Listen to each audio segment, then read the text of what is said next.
The dust motes danced in the slants of late afternoon light that cut through the cracks in the cabin wall, each a tiny, frantic world illuminated for a moment before vanishing back into the gloom. Elias Thorne watched them, his vision blurry with a fatigue that was bone deeper than any long day on the range could ever inflict. In the rough-hewn crib beside the cold fireplace, his daughter, barely 3 days old, made a mewling sound that was rapidly escalating into a thin, desperate wail. It was a sound that carved directly into his soul, a sound of pure, helpless need. "Shoo, little one," he murmured, his voice a gravelly rasp. He lifted her, her tiny body feeling impossibly fragile in his big, calloused hands. He'd faced down stampedes, stood his ground against outlaws, and weathered blizzards that could freeze a man solid, but this was a terror he had no weapon for. He jiggled her gently, the way Sarah used to, but the wail only intensified, a sharp, accusatory cry in the silent cabin. Sarah. Her absence was a physical presence in the room, a cold draft that never ceased. The fever had taken her just hours after the baby was born, leaving Elias with a crater of grief and a newborn who needed a mother. He'd tried everything. He'd boiled cow's milk, thinning it with water, sweetening it with a dab of honey, but the babe, he couldn't even bring himself to name her yet. It felt like a betrayal, would only suckle a little before turning her head away, her tiny face scrunching in displeasure before the crying began anew. She was fading. He could see it in the delicate transparency of her skin, in the way her cries were growing weaker. Desperation was a cold stone in his gut. The nearest town was a half-day's hard ride away, and the widow Jenkins, the only other soul for miles, was away visiting her sister. He was alone. Utterly and terrifyingly alone. He paced the worn floorboards, the baby's cries a relentless soundtrack to his crumbling sanity. He had to get to town. He had to find milk. It was a futile, desperate plan, but it was the only one he had. He was wrapping the baby in a thick wool blanket, his hands shaking, when a soft knock sounded at the door. It was so unexpected, so out of place in his world of solitary grief, that he froze. No one came out this way. The knock came again, a little firmer this time. Setting the baby back in the crib, her cries a piercing plea, he strode to the door and yanked it open, his body tensed for some new threat. Standing on his porch was the neighbor girl, Lily. She was the daughter of the quiet Navajo family that had settled in the valley a few years back. Elias had traded with her father, a stern, proud man named Black Bear, a few times, blankets for salt, a foal for some finely worked silver.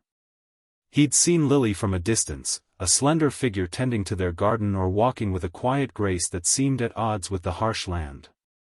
She couldn't have been more than 17 or 18. Her dark, serious eyes met his, and then drifted past him, into the cabin, toward the source of the frantic crying. She held a small clay pot in her hands. "Mr. Thorne," she said, her voice was low and calm, like water over smooth stones. "I heard the baby. All the way from our place when the wind shifted." Elias just stared, his mind a muddle of grief and panic. I have to get to town. For milk." Lily's gaze was unwavering. She took a step forward, not waiting for an invitation. "The cow's milk is no good for her. Not now. She is too new." She set the clay pot on the table. It was full of rich, yellow cream. "This will not be enough." The baby's cry hit a new, heart-wrenching pitch. Lily's eyes softened with a deep, ancient understanding that belied her youth. She looked from the starving infant to Elias's tormented face. Without another word, she walked past him, her movements purposeful and serene. She went to the wash basin, poured water from the pitcher, and scrubbed her hands and arms with the rough lye soap until her skin was pink. Elias watched, bewildered. "What are you doing?" She turned to him, and for the first time, he saw a flicker of nervousness in her eyes, but her voice remained steady. "My son, Little Hawk, is 6 months old. My body makes more than he needs.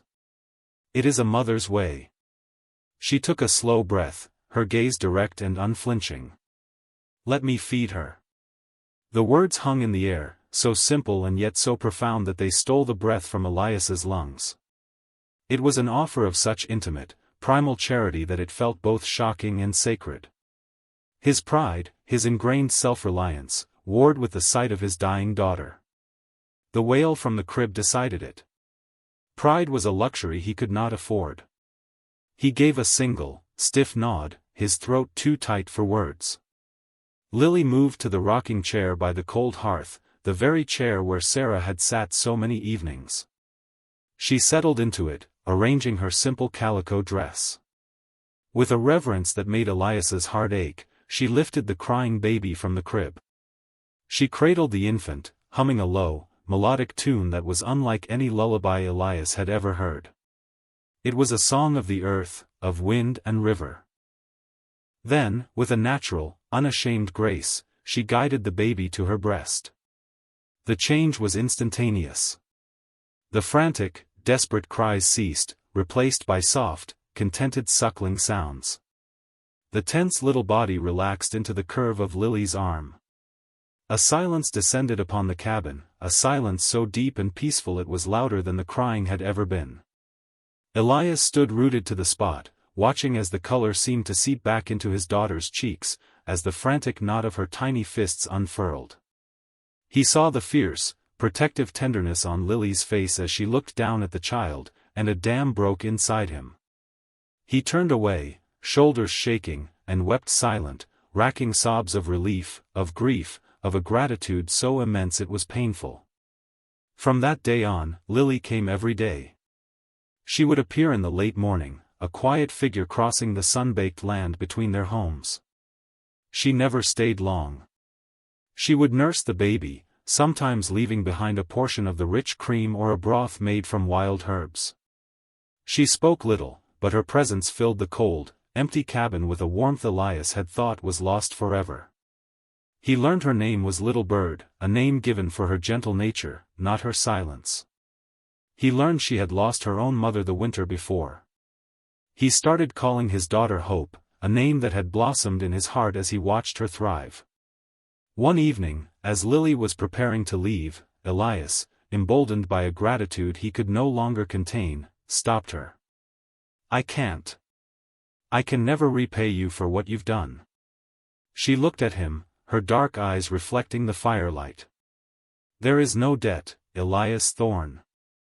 A child's life is a prayer. To help is its own answer." Their worlds, so different, began to blur at the edges.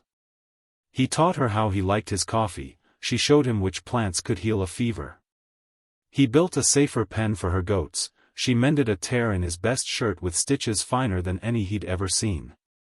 Their conversations were slow and careful, built around the shared task of caring for Hope, but in those quiet moments, something else was taking root. It was a feeling deeper than gratitude, more complex than friendship. It was a recognition of a similar strength, a shared understanding of loss, and a quiet, growing admiration. He saw the strength in her slender frame, the wisdom in her quiet eyes. She saw the goodness in his weary heart, the tenderness he hid beneath a rancher's rough exterior. One afternoon, several months later, Black Bear came to the cabin. Elias's heart hammered against his ribs, expecting anger, a demand for his daughter to cease her visits. But the older man simply looked at Hope, now plump and cooing in Lily's arms, and then at his daughter's face, which was no longer the face of a girl, but of a woman content. He spoke to Lily in their native tongue, his voice a low rumble. She nodded, her eyes meeting Elias's. After her father left, she turned to Elias. "My father says a heart that gives milk to a child not its own has already chosen its path," she said softly. "He says a man who puts his child's life above his pride is a man worth knowing." The following spring, when the wildflowers painted the valley in bursts of color, Elias Thorne and Little Bird were married under the vast, endless sky. It wasn't a grand affair.